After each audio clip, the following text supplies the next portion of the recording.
स्वागत है दोस्तों आपके अपने चैनल जोश फॉर स्टडी। मेरा नाम प्रिंस गुप्ता है और मैं अलजेब्रा का पार्ट 1 आपको पढ़ाने जा रहा हूं। तो सब्सक्राइब करिए, लाइक करिए और फॉलो करिए। देखते हैं अलजेब्रा का पार्ट 1। इसके अंदर अपन देखेंगे सर्ट्स एंड इंडिसेस, घातांक एवं करनी। सर्ट्स को हिंदी में बोलते हैं घातांक और इंडिसेस को बोलते हैं करनी।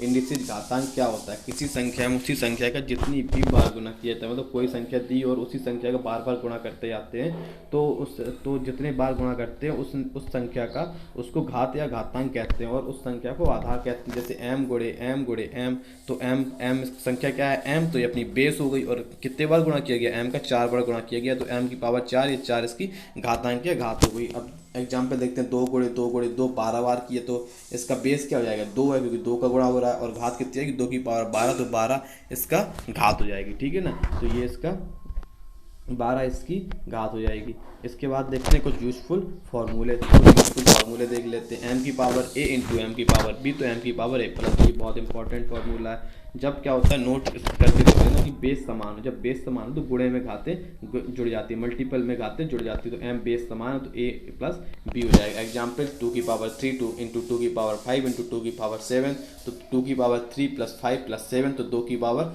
4 5 3 8 और 8 7 15। ठीक है, दूसरा देखते हैं m की पावर n भागे m की पावर k, तो क्या होगा? भाग में घातें घट जाती हैं। ये अपन को नोट कर, भाग जब होता है तो अगर बेस समान हो तो भाग में घातें घट जाती है, तो m की पावर n माइनस k हो जाएगा। एग्जाम्पल 10 की पावर 23 भागे 10 की पावर 70, 10 की पावर 23 भागे तो नीचे आएगा 10 की पावर 17, अब ऊपर जाएगा 10 की पावर 23 माइनस 70, क्योंकि बेस समान हो, 10 की पावर 6 हो जाएगा। ठीक है, 10 की पावर 6 हो जाएगा।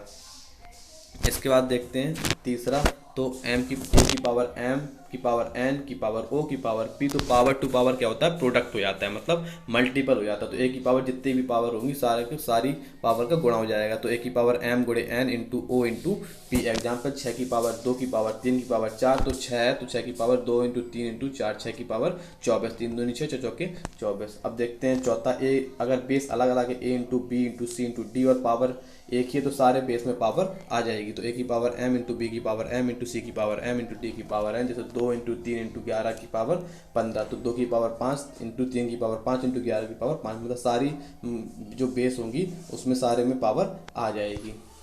देखते हैं, ये बहुत इंपॉर्टेंट है। a की पावर 0, अगर किसी भी संख्या में किसी की पावर 0 है तो उसका हमेशा मान 1 होता है। चाहे कितनी भी बड़ी संख्या, चाहे 11 की पावर 0 तो 1 होगा, चाहे 121 की पावर 0 तो 1 होगा, चाहे 1 2 6 9 8 7 5 की पावर 0 तो भी 1 होगा। ठीक है, अभी पांचों फॉर्मूला। a की पावर -1 बराबर 1 अपॉन a की पावर m। अपन जब a की पावर -1 नीचे आएगा तो प्लस में हो जाएगा 1 अपॉन a की पावर m। आया कैसे? a की पावर ये a की पावर 0 बराबर 1 होता है, तो एक की जगह अपन रख सकते हैं a की पावर 0 बटे a की पावर m। तो a की पावर 0 बेस सेम है तो m ऊपर जाएगा, तो a की पावर 0 माइनस m, तो क्या हो जाएगा? a की पावर माइनस m। तो ये यहीं से आया है। तो a अपॉन b की पावर माइनस के, तो इसी प्रकार ये भी हो जाएगा b अपॉन a की पावर। अगर पावर इसको उल्टा कर देंगे और जो माइनस का है वो प्लस कर देंगे। आया कैसे? a की पावर माइनस के अपॉन b की पावर माइनस के, तो 1 अपॉन a की पावर के हो जाएगा।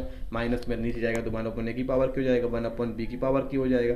b की पावर के ऊपर जाएगा तो b की पावर के अपॉन a की पावर के, तो b तो बेस तो पावर सेम है तो b अपॉन a की पावर की हो जाएगा। आप अब ये a गुणे b अपॉन m गुणे n की पावर के, सारे मतलब ये पहले पढ़ ही चुके हैं। तो बेस अलग है तो पावर सब में आ जाएगी। अगर पावर एक ही है तो a की पावर k इंटू b की पावर k अपॉन m की पावर k इंटू n की पावर k। ये देखते हैं a की पावर m बराबर b, तो अगर पावर दूसरी साइड जाएगी तो ये बटे में हो जाती है। तो a बराबर b की पावर 1 अपॉन m, मतलब बटे में m है तो बटे में हो जाएगी। अब सर्ट्स क्या होती है? करनी। यदि कोई संख्या करनी में हो तो इसका मतलब है उस संख्या का मूल निकालना है। जैसे रूट x है, यहाँ पे जितना पावर लिखा था उसकी पावर ये बटे में रहती है। यहाँ 2 लिखा है तो x पावर 1/2, यहाँ पे 3 लिखा है तो x की पावर 1/3, यहाँ 4 लिखा है तो x 1/4, और यहाँ n लिखा है तो x की पावर 1/n। सजाती क्या होती है? अगर मतलब यहाँ पे जो पावर होती है 2 2 2 ये सेम है, तो 2 7 5, यहाँ 5 5 5, यहाँ पे पावर कितनी है? मतलब रूट के अंदर कितना है? 2, रूट के अंदर 2, रूट के अंदर 2, तो ये सजाती विजाती क्या होंगी? यहाँ पे अलग अलग मतलब नंबर लिखे, यहाँ पे 3 लिखा है, यहाँ 6 लिखा है, यहाँ पे 2 लिखा है, यहाँ पे अगर कुछ नहीं लिखा होता तो इसका मतलब 2 होता है यहाँ पे। तो ये 2 है, यहाँ 3 है, 6, तो ये विजाती हो जाएंगे। Thank you so much for watching.